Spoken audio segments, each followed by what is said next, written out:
대림절 두째 주일 성령 말씀을 봉독하겠습니다. 마가복음 1장 1절에서 8절까지입니다. 신약 52페이지입니다.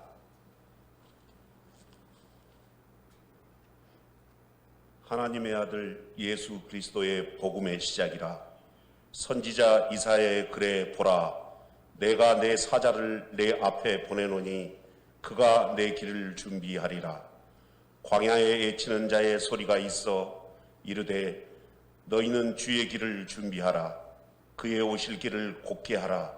기록된 것과 같이 세례 요한이 광야에 이르러 제사함을 받게 하는 회개의 세례를 전파하니 온 유대 지방과 예루살렘 사람이 다 나아가 자기 죄를 자복하고 요단강에서 그에게 세례를 받더라. 요한은 낙타털 옷을 입고 허리에 가죽띠를 띠고 메뚜기와 석청을 먹더라. 그가 전파하여 이르되 나보다 능력이 많으신 이가 내 뒤에 오시나니 나는 굽혀 그의 신발끈을 풀기도 감당하지 못하겠노라. 나는 너희에게 물로 세례를 베풀었거니와 그는 너희에게 성령으로 세례를 베푸시니라. 아멘.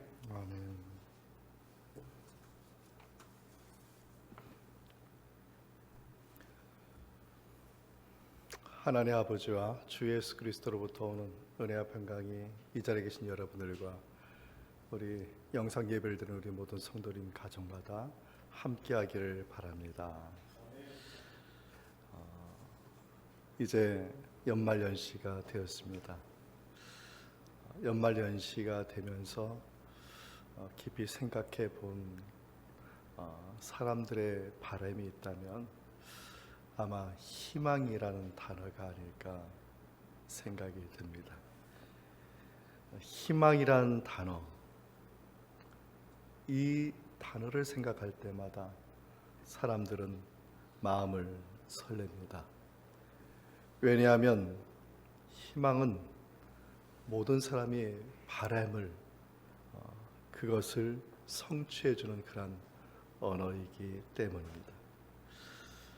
만약 인간에게 희망이 없다면 또 내년에 후년에 우리가 희망을 갖고 살지 않는다면 아마 우리들의 삶의 의미는 찾지 못하게 될 것입니다. 희망이 있다는 것, 이것이 그 자체가 우리에게 주는 엄청난 에너지와 힘이 있다는 것을 우리는 잘 알고 있습니다. 저는 오늘 본문에서 우리에게서의 최고의 희망이 무엇인지 오늘 본문을 통해서 살펴보면서 우리의 삶 속에서 바라는 희망을 발견하고 그 희망을 붙잡을 수 있는 귀한 시간이 되기를 바랍니다. 첫째로 오늘 본문에서 말씀을 보면 그리스도인에게 최고의 희망은 바로 복음이라고 말하고 있습니다. 오늘 본문 1절의 말씀인데 우리 함께 읽겠습니다. 하나님의 아들 예수 그리스도의 복음의 시작이라. 마가복음 1장 1절의 말씀 하나하나를 살펴보면 모두가 희망과 관련된 단어들입니다. 예수라는 이름, 그 이름 자체가 구원자라는 뜻이 아니겠습니까? 그 이름 자체가 그리스도인에게 존재 자체, 희망 그 자체를 말해주고 있습니다. 또 본문에 보면 그리스도라는 이 단어는 기름 부음을 받은 사람이란 뜻인데 하나님의 택함을 받아서 하나님의 큰 일을 할 사람, 희망의 사람을 말하고 있는 것입니다. 또 오늘 본문에 보면 하나님의 아들이라는 말이 있는데 이 말은 바로 예수님의 신성을 강조한 말씀이죠. 이 세상에 성육신 하신 그 예수님, 우리의 죄를 위해서 십자가에서 속죄하신 그 예수님을 말하는 그 복음, 죄인을 위한 그 복음의 그 소식, 바로 희망의 단어라고 할 수 있습니다. 오늘 본문에 보면 또 복음의 시작이다 이렇게 말하고 있는데, 이 말 자체가 희망을 말하고 있는 것입니다. 헬라어로 시작이라는 이 말은 아르케라고 이 말을 하는데, 이 아르케의 이 말의 강도는 창세기 1장 1절의 말씀과 같은 강도를 갖고 있는 단어입니다. 창세기 1장 1절에 말씀하시죠. 태초에 하나님이 천지를 창조하시니라. 마가복음의 말씀, 복음의 이 시작이라는 것은 이제 새로운 창조가 시작되었음을 말하고 있는 것입니다. 전통적으로 대림절 절기가 되면 초를 4개를 꽂습니다. 그래서 한 주가 될 때마다 하나의 불을 켜고, 2주가 되면 2개의 불을 켜고, 그리고 3개의 불, 4개의 불을 켭니다. 처음에는 하나를 켤 땐 작은 불처럼 느껴지는데 4개의 불이 밝혀질 때는 그때서야 어두움을 물리치는 그 참빛의 그 위대함을 깨닫게 되는 것입니다. 불이 밝혀진과 같이 복음이 하는 그 역사, 그 희망이 바로 이러한 것입니다. 복음으로 말미암아 죄와 혼돈과 어두움이 물러가는 것이죠. 그래서 복음은 그리스도인들에게 희망의 메시지가 되는 것입니다. 그러나 역사적으로 사용된 이 복음이라는 말, 헬라어로 유앙겔리온이라고 하는데, 이 말은 전혀 다른 뜻으로 사용되었습니다. 첫째는 1세기 예수님 당시의 이 복음 유앙겔리온이라는 말은 전쟁의 승전보, 전쟁에서 승리하면 기쁜 소식을 전하는 그 소식을 전하는 것을 복음 유앙겔리온이라고 얘기했고, 그리고 황제를 신으로 숭배하는 것과 관련된 소식, 황제 숭배의 소식을 전하는 것, 그 소식을 기쁜 소식, 복음이다, 유앙겔리온이다 이렇게 말을 하였던 것입니다. 둘째로는 유대인들 안에서도 이 유앙겔리온이라는 말이 사용됐습니다. 복음이라고 사용됐어요. 그 복음이 뭐냐면 통치와 관련된 개념으로 사용이 되었습니다. 예수님 당시 1세기에는 지금 오늘 본문에 나온 이 복음의 이 단어가 여러 가지 뜻이 같이 병행해서 사용되었던 것입니다. 특별히 두 번째, 유대인들에게 있어서 이 복음의 의미는 이사야 40장 9절에 나오는 말씀을 인용했습니다. 그 말씀 첫 번째 보면은 아름다운 소식을 시온에 전하는 자여, 이 본문에 보면 아름다운 소식을 헬라어로 어떻게 번역했냐면 72년경에 유앙겔리온이다, 복음이다 이렇게 번역을 하였던 것입니다. 그런데 유대인들에게 있어서 이 유앙겔리온은 더 이상 복음이 되지 못하게 하였습니다.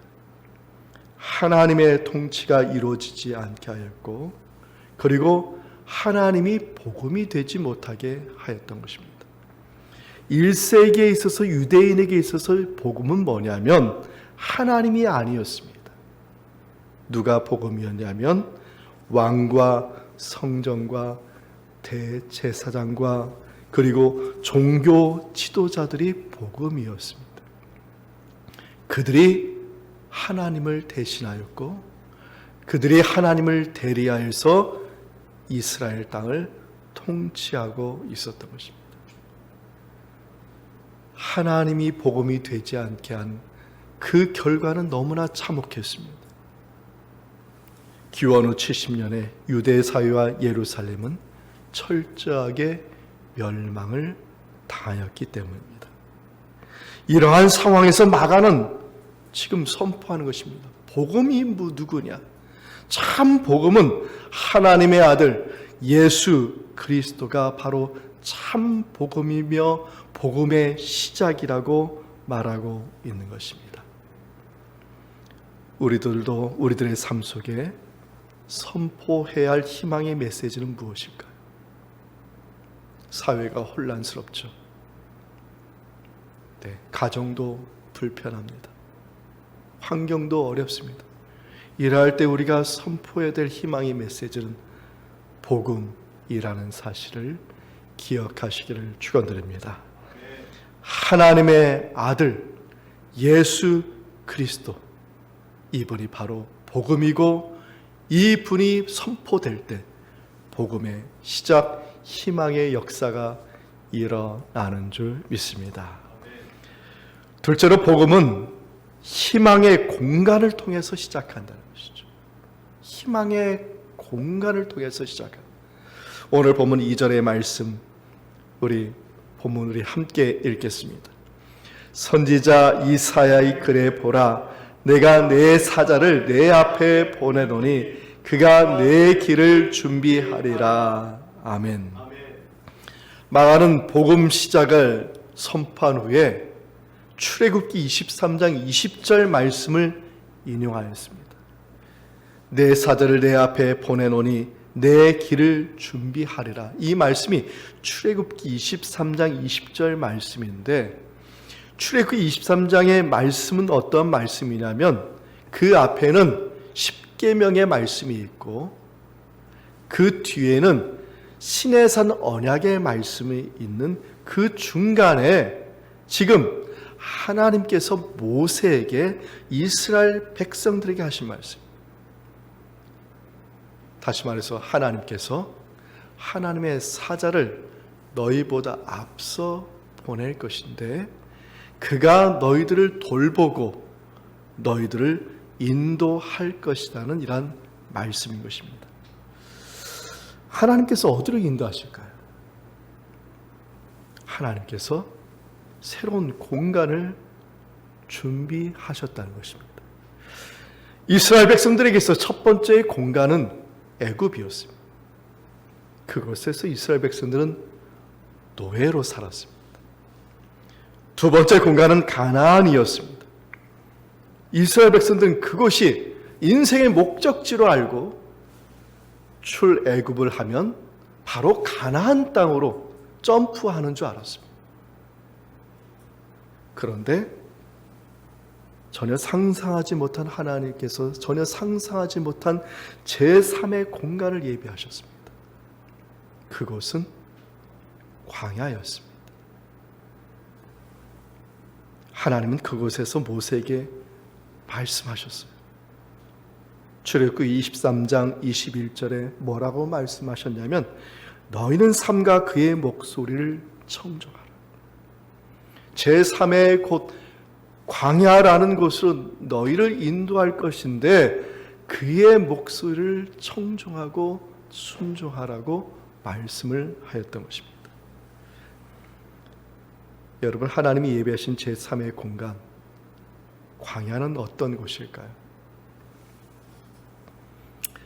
우리는 광야를 하면 쓸쓸하고 적막하고 살기 힘든 곳이라고 이렇게 다 생각을 합니다.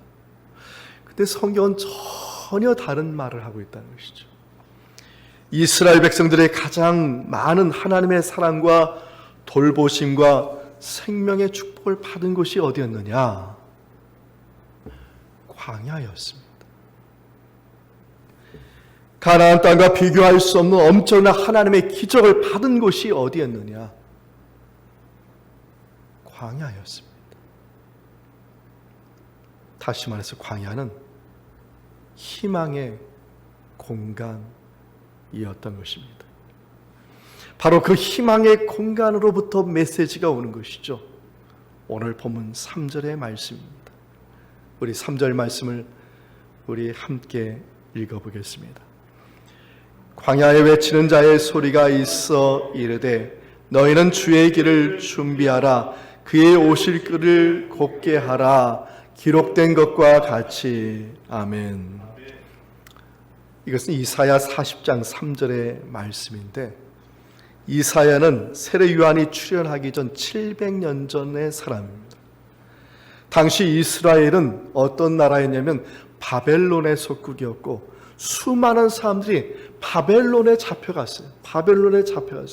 거기에서 포로 생활을 하고 있는 것이죠.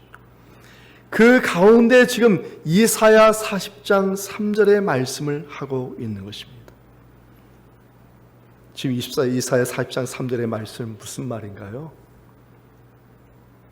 바벨론, 바로 그것이 제2의 애굽이라는 말이에요. 이제 너희들을 그곳에서 새로운 출애굽을 하게 될 것인데, 너희들을 새로운 출애굽을 하여서 내가 새로운 장소로 이동할 것이라는 것이죠. 그 새로운 공간, 그 새로운 장소가 어디냐?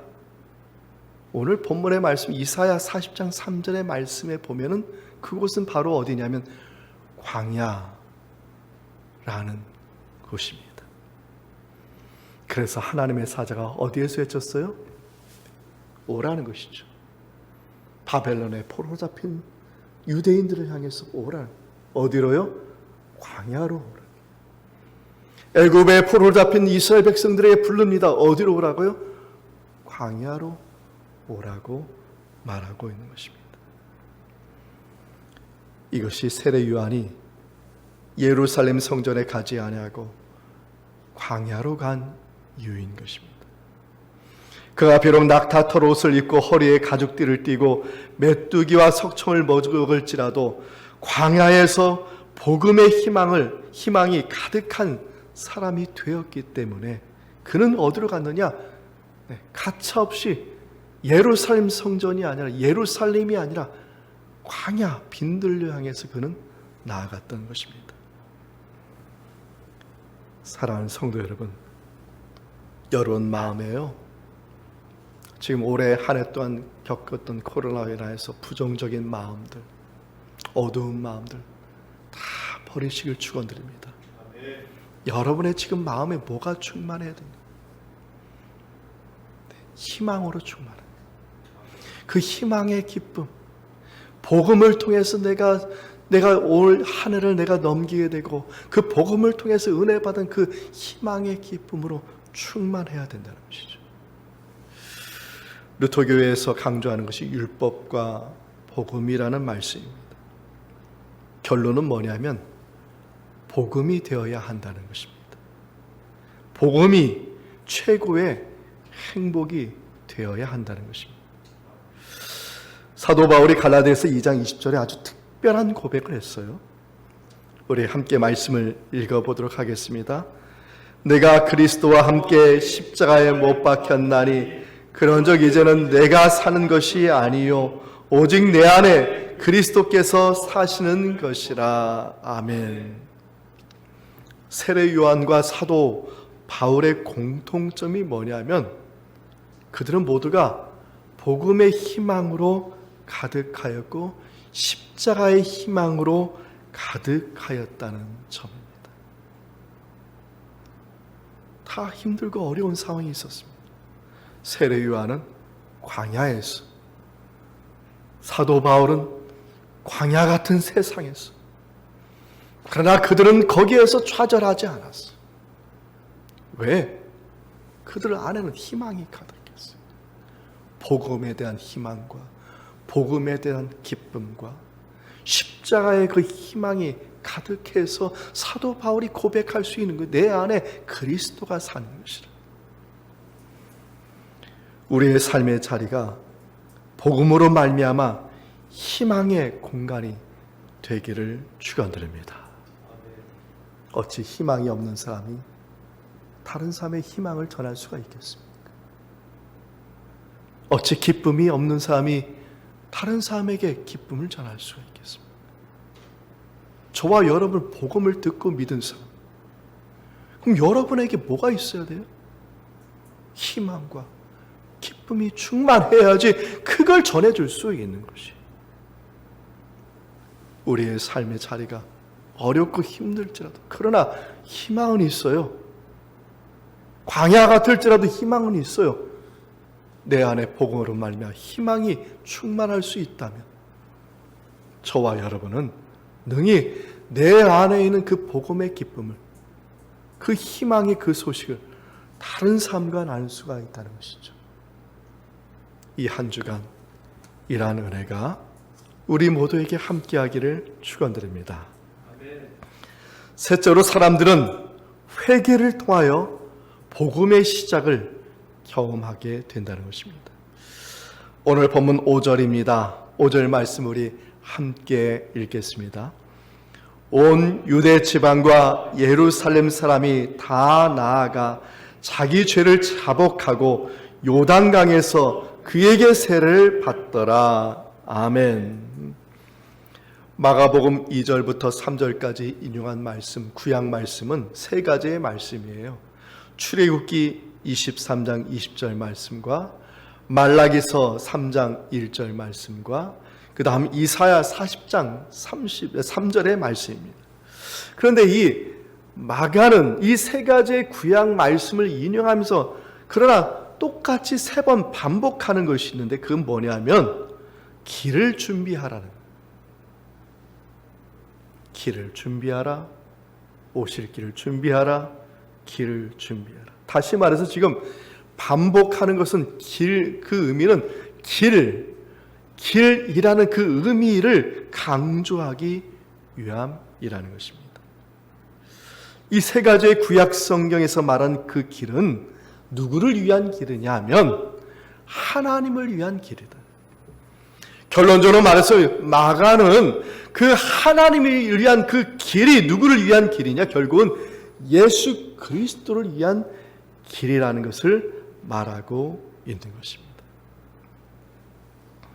이것이 하나님께서 이사야 이후에 700년이 지나서 요한을 부르신 이유인 것입니다. 대략적으로 요한이 광야에서 얼마나 살았는지는 잘 모르겠습니다. 그러나 대략적으로 최소 한 15년 이상 광야에서 산 걸로 짐작할 수 있습니다. 그가 광야의 광음을 깨고 갑자기 이스라엘 앞에 나와서 희망의 그 길을 선포합니다. 그 희망의 길, 그가 수축한 희망의 길이 무엇일까? 마태복음 3장 2절에 말씀하시죠. 마태복음 3장 2절에 세례 요한이 말합니다. 회개하라, 천국이 가까이 왔느니라. 세례 요한이 수축한 그 길이 무엇이냐? 그 길은 바로 회개의 길을 말하는, 회개의 길. 지금 세례 요한이 만드는 그 길, 수축한 그 길은 뭐냐면 회개의 길이라. 그 길을 누가 걸으시는 것이죠? 예수님이 걸으신다는 것입니다. 그래서 그 세례 요한과 같은 선포를 하는 것은, 예수님께서 같은 선포를 하는 것은 같은 길을 걷기 때문에 예수님께서 같은 말씀을 하시는 것입니다. 마태복음 4장 17절에 예수님이 말씀하시죠. 우리 함께 말씀을 읽어보겠습니다. 이때부터 예수께서 비로소 전파하여 이르시되 회개하라, 천국이 가까이 왔느니라 하시더라. 아멘. 세례 요한의 길을 걸어갑니다. 회개의 길을, 예수님이 그 길을 따라가죠. 그럼 그 길은 무슨 길이에요? 회개의 길이에요. 회개란 말이 참 중요합니다. 오늘 본문에서 이 회개란 말은 헬라어로 메타노이아라 이렇게 말합니다. 이 말의 뜻은 가던 길을 멈추는 거예요. 가고 있는데 그 가던 길을 멈추고 생각하는 거예요. 그 생각을 바꾸고 다시 돌아서 가는 것, 이것을 뭐라고 얘기하면 메타노이아라 이렇게 말을 합니다. 회개라고 할 때 사람들이 일반적으로 생각하는 것은 참회라고 이렇게 생각합니다. 참회가 무슨 뜻이냐면 자신의 죄를 깊이 뉘우치는 것이 참회죠. 내 자를 용서해달라고 하는 게 참회. 물론 이러한 의미가 세례를 통해서 회개하는 거니까 이 세례의 의미에 그런 의미도 있습니다. 1세기 당시에 물로 씻는 제도들, 이러한 것들이 있죠. 세례와 비슷한 그런 제도들이 있어요. 물로 씻는 정결 의식들이 있어요. 이러한 것들이 어떤 의미였냐면 참회에 관한 의미들이 있었습니다. 성전에서 제물을 씻지요. 네. 그리고 생활 문화 속에서 그들은 무슨 행위를 했냐면은 정결 예식을 했다는 것이죠. 몸을 씻거나 아니면 옷을 빨아서 정결하게 참회의 성격을 갖고 있는 그런 정결한 의미의 그런 행위를 계속해서 1세기의 사람들은 반복해 왔습니다. 그래서 기록에 의하면 광야에서 살았다고 전해지는 쿰란 공동체는 매일같이 이 정결 예식을 행하였습니다. 그러니까 1세기 당시에는 물 씻음에 관한 형식은 좀 달랐지만 모두가 정결 예식에 관한 참회의 성격들의 그런 예식들이 다 있었던 것입니다. 그럼에도 불구하고 요한이 베푼 세례가 특별한 점은 무엇이냐? 하나님께로 돌아오게 한다는 것입니다. 이것이 바로 요한이 베푼 특별한 점입니다.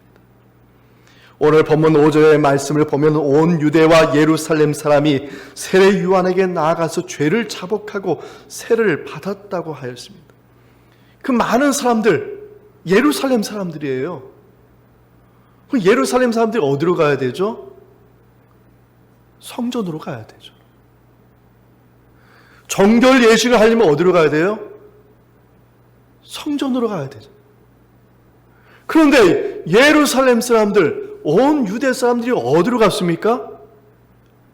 광야에 있는, 저 멀리 광야에 있는, 아무도 안 사는 그곳에 사는 누구에게 갔어요? 세례 요한에게 가서 세례 요한이 베푸는 메타노이아 세례를 받으면서 그 메타노이아에 참여를 하였다는 것입니다. 그 많은 사람들이 왜 예루살렘에 가지 않고 그 많은 사람들이 왜 요한이 베푸는 그 메타노이아에 참여를 하였을까? 희망을 발견했기 때문에. 그들이 발견한 희망이 뭡니까? 하나님께 돌아갈 수 있다는 희망인 것이죠.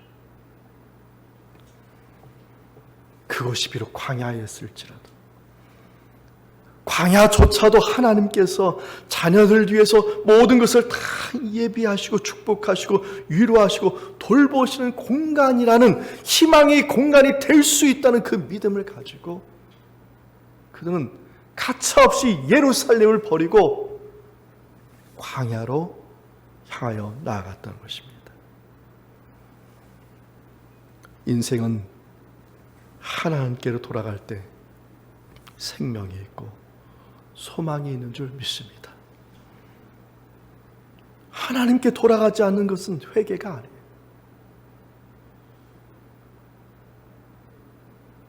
내 죄를 잠시 눈 감는다고 그것이 회개가 아니에요. 그건 참회죠. 회개는 하나님께로 돌아가는 것입니다.